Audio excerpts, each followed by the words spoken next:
Halo, kembali lagi di video pembelajaran untuk mata kuliah statistik. Nah, di video pembelajaran ini saya akan membahas tentang konsep hipotesis untuk uji beda rata. Nah, pertama-tama kita harus tahu apa itu hipotesis. Nah, uji hipotesis merupakan prosedur yang berisi sekumpulan aturan yang menuju kepada suatu keputusan apakah akan menerima atau menolak hipotesis mengenai parameter yang telah dirumuskan sebelumnya. Kita perhatikan di sini, kita punya istilah yang baru yaitu parameter. Nah, parameter ini artinya ukuran-ukuran yang ada pada populasi.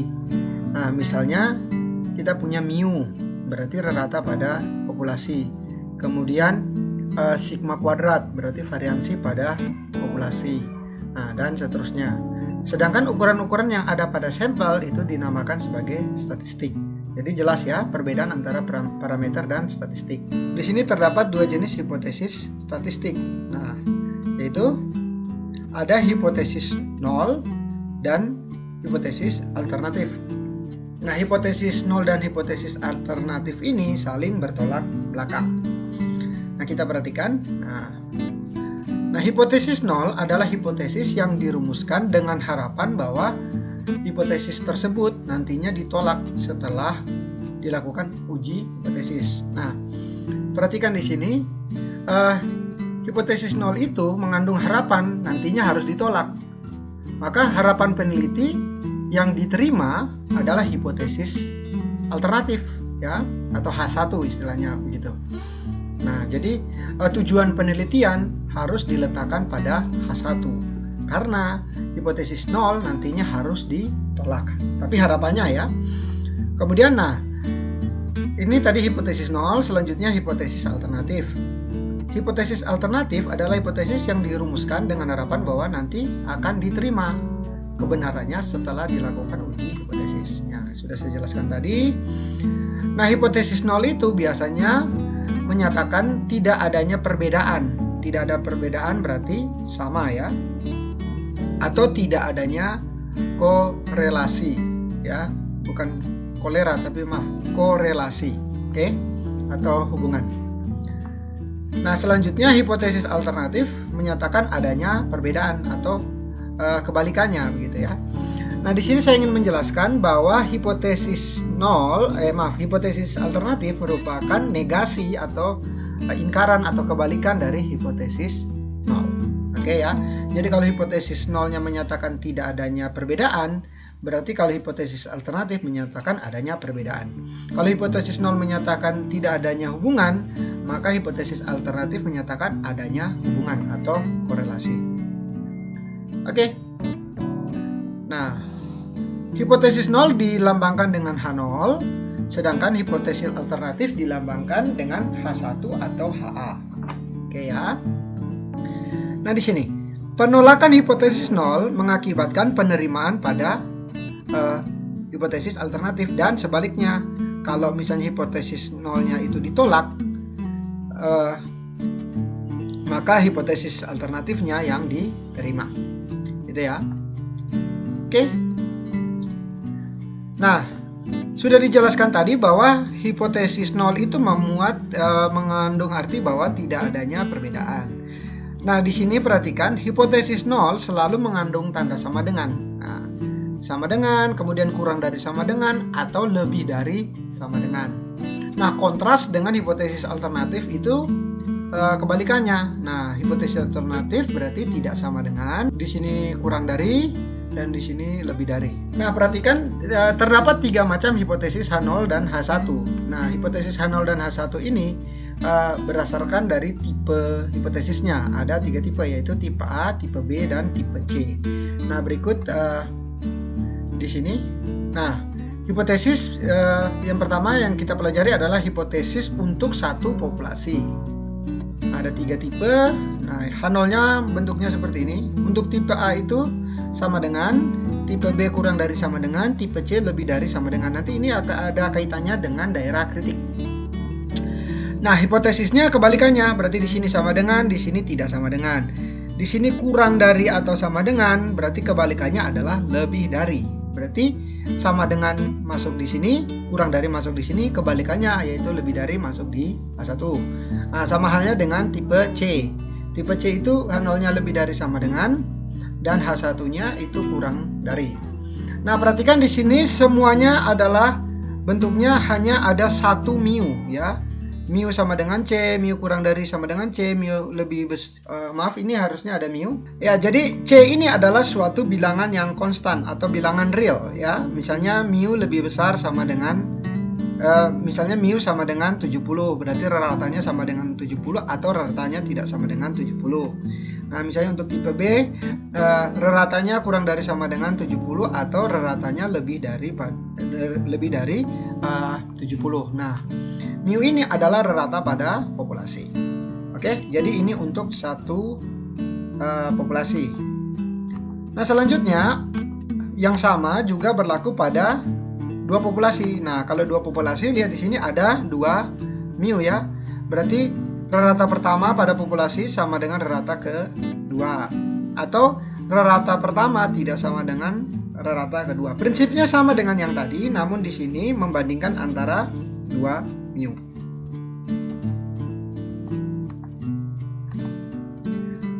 Nah, perhatikan di sini. Perumusan hipotesis A itu disebut sebagai hipotesis dua arah atau dua ekor. Jadi nanti kalau ada tabel yang tulisannya itu two tail, nah, berarti yang dimaksud adalah tipe A. Nah, kemudian one tail atau satu ekor, nah, ekor kiri atau ekor kanan. Nah, tipe B itu ke kanan karena tadi tandanya lebih dari ya. Kita lihat di sini. Nah, untuk H1-nya lebih dari ya. Maka disebut hipotesis ekor kanan. Nah, sedangkan tipe C itu ekor kiri karena tadi H1-nya kurang dari. Nah, di sini adalah daerah kritis. Nah, kemudian ada catatan penting di sini. Z1 min alfa per 2 itu sama dengan min Z alfa per 2, dan Z1 min alfa itu sama dengan min Z alfa. Nah, DK-nya ini ada masing-masing tipe, nanti kita sesuaikan dengan statistik uji yang kita pakai. Nah, ini hanya simbol saja misalnya pada uji Z ya. Nanti kalau dibahas nanti ada uji T juga, karena kita akan membahas uji beda rata dengan uji Z dan uji T. Nah, ketika uji T maka di sini jadinya T sedemikian sehingga T kurang dari Z alfa ya, seperti itu. Nah, kita lihat di sini alfanya seperti ini. Maka kita meninjau di sini karena Z1 min alfa per 2 yang ini nilainya sama dengan ini, maka saya ganti, boleh ya. Berarti DK-nya itu sama dengan Z sedemikiannya sehingga Z kurang dari negatif Z alfa per 2. Jadi teman-teman bisa pakai yang ini atau pakai yang ini. Tapi saya lebih merekomendasikan Anda menggunakan yang ini karena lebih mudah ya. Jadi alasannya kenapa ini dipakai karena ini ya. Karena nilai Z1 min alfa per 2 itu sama dengan min Z alfa per 2. Terus atau Z alfa per 2 jadi ininya tetap. Nah, kemudian tipe B-nya itu DK-nya ini seperti ini. Oke, lebih dari karena dia ekor kanan, dan tipe C ini dia kurang dari. Namun di sini perhatikan Z1 min alfa itu nilainya sama dengan min Z alfa, maka 1 min alfa di sini saya ganti min Z alfa. Nah, pada akhirnya bentuknya akan seperti ini. Jadi ini dicatat baik-baik, diingat baik-baik, dan ini juga ada pada buku ya. Jadi tipe-tipe daerah kritis yang kita pakai adalah ini. Namun sudah saya ingatkan tadi, nanti menyesuaikan statistik uji yang digunakan. Oke, berikutnya konfigurasi daerah kritik untuk tipe A. Maksudnya visualisasinya seperti apa. Nah, daerah kritik tipe A nanti digunakan untuk hipotesis yang seperti ini ya. Ini untuk satu populasi dan ini untuk dua populasi. Kemudian daerah kritiknya ini Z itu lebih kecil dari min Z alfa per 2, atau berarti ada dua daerah ya. Atau Z yang lebih besar dari alfa per 2, berarti ke kanan, yang sedangkan yang ini ke kiri. Oke. Nah, ini visualisasinya. Kemudian nah di sini ada NK. Nah, NK ada dua karena atau di sini. Nah, NK ini melambangkan nilai kritik.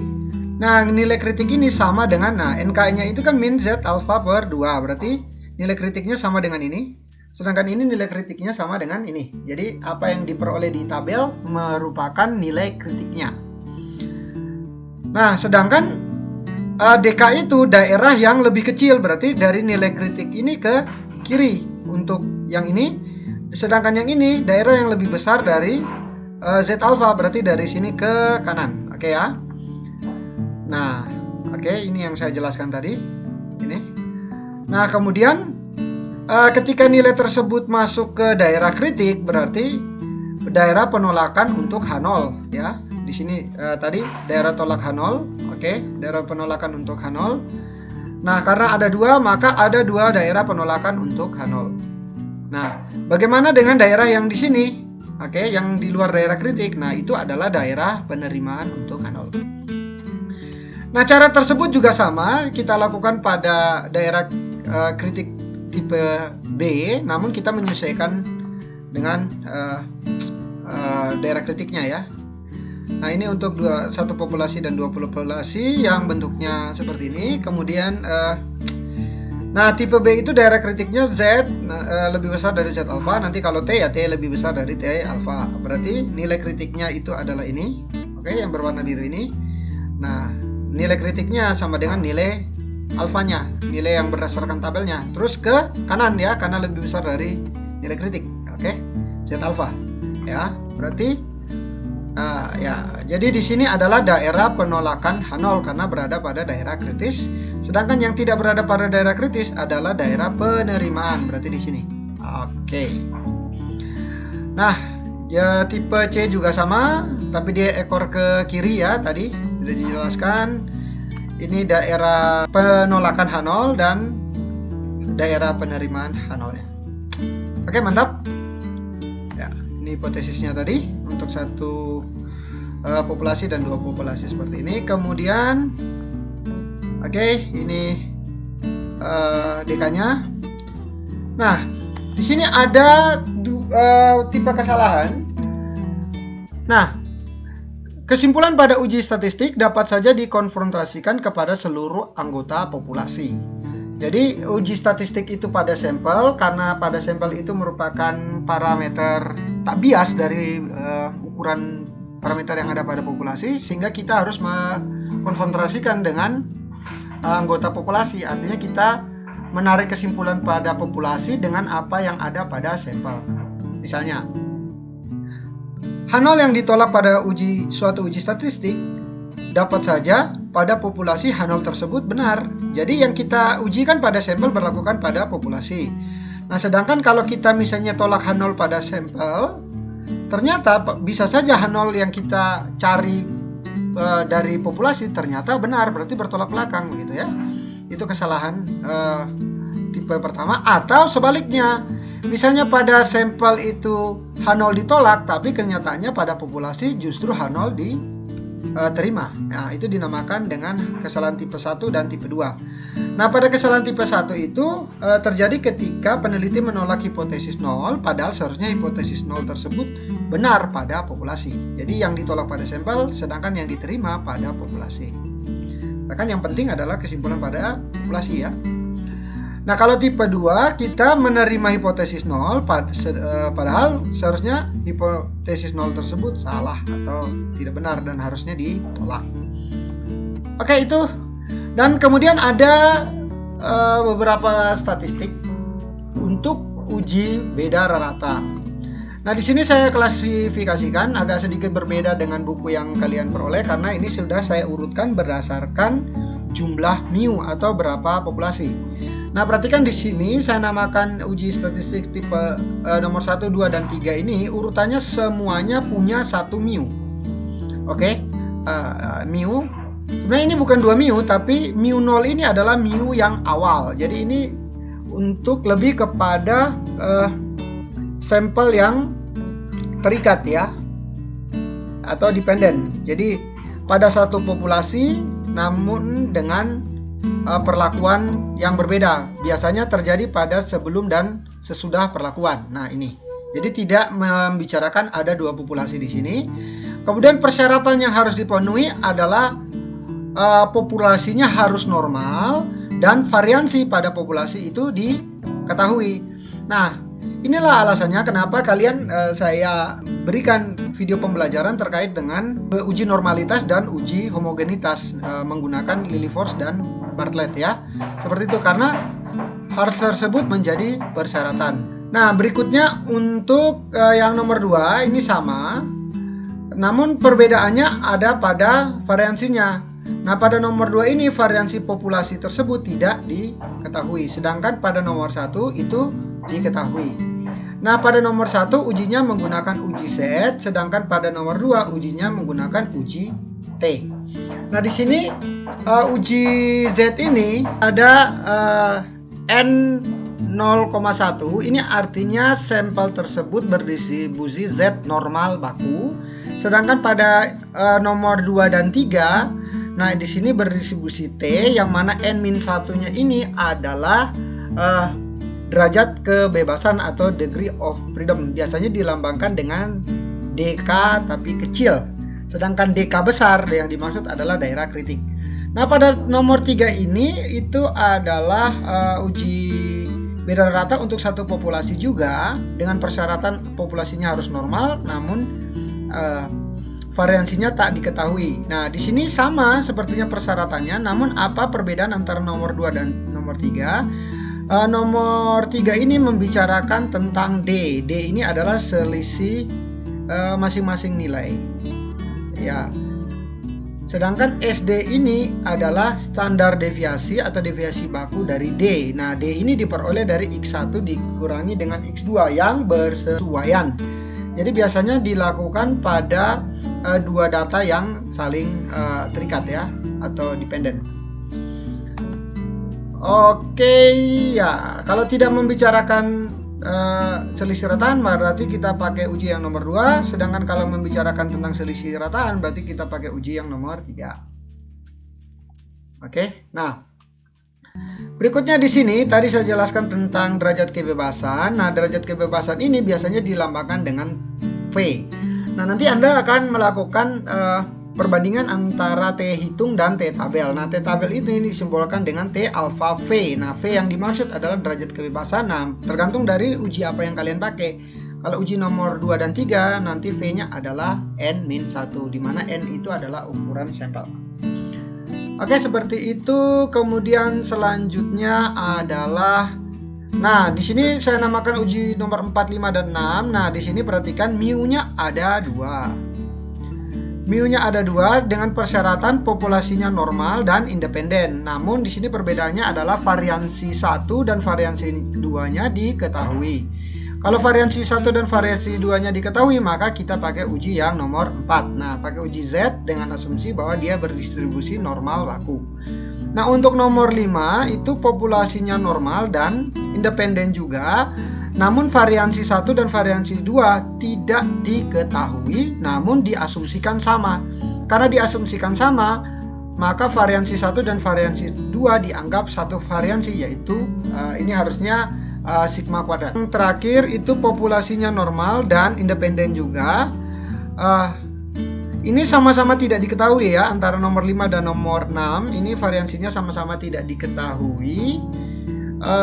Namun yang membedakan antara nomor 5 dan nomor 6, nomor 5 ini diasumsikan sama, namun nomor 6 ini tidak sama. Jadi kalau diasumsikan sama, silakan Anda pakai yang nomor 5, namun kalau berbeda variansinya, maka Anda harus menggunakan yang nomor 6. Derajat kebebasan untuk ini adalah T-nya itu adalah N1 ditambah N2, berarti sampel 1 ditambah sampel 2 dikurangi 2. Sedangkan di sini ada kuantitas baru yaitu SP. Nah, SP ini merupakan variansi gabungan dari kedua variansi yang diambil pada sampel ini. Ya, dirumuskan seperti ini, maka Anda harus mencari dulu S1 dan S2 kuadrat untuk variansi pada sampel 1 dan variansi pada sampel 2. Oke, demikian halnya juga yang nomor 6. Di sini ada V. Nah, V tadi adalah degree of freedom atau derajat kebebasan, maka V-nya itu harus dicari dengan menggunakan rumus yang ini. Misalnya kita mau mencari T alfa V. Nah, V ini adalah derajat kebebasannya. Nah, alfanya misalnya 0,025. Berarti kita cari di sini yang 0,025 yang mana? Nah, ini kan ini artinya 0,005, 0,01. Nah, berarti ini 0,025. Perhatikan di sini ada one tail dan two tail. Artinya kalau satu ekor kanan berarti kalau satu ekor berarti kita pakai yang ini 0,025, sedangkan dua ekor ini kita pakai yang ini. Nah, karena apa? Karena uji dua ekor itu alfanya harus dibagi dua, sehingga kalau kita pakai 0,05 dibagi dua menjadi 0,025. Nah, misalnya alfa V-nya itu 0,02526, berarti caranya, nah kita lihat 0,25 ke bawah dan kita pilih di sini DK-nya atau V-nya itu harus 26. Yang mana 26? Nah, ini ya. 26 ke sana, berarti nilai yang dimaksud untuk T tabelnya adalah 2,056. Nah, di sini hanya tersedia sampai 29. Jika more than 29, Anda bisa pakai ini. Nah, ya, yang paling bawah ini. Oke. Nah, di sini 0,675 ya. Oke, degree freedom-nya atau derajat kebebasan yang dilambangkan dengan DK. Oke, mantap. Nah, pada buku Profesor Budiono Anda bisa lihat pada halaman 331. Nah, dan yang terakhir uji Z yang dimaksud. Nah, itu adalah kita bisa menggunakan tabel distribusi Z untuk mencari luas daerah di bawah kurva normal. Nah, pakai tabel yang ini ya. Ini saya rasa sudah tidak asing lagi bagi kalian. Oke, mungkin itu presentasi dari saya. Tugas Anda adalah mempresentasikan ini kembali supaya saya bisa mengetahui bagaimana tingkat pemahaman Anda terkait dengan konsep uji hipotesis beda rata. Oke, jika ada yang ingin ditanyakan, silakan ditanyakan. Semoga semuanya bisa dipahami. Dan mohon maaf jika ada kesalahan. Tetap belajar, tetap kerja keras. Tuhan memberkati.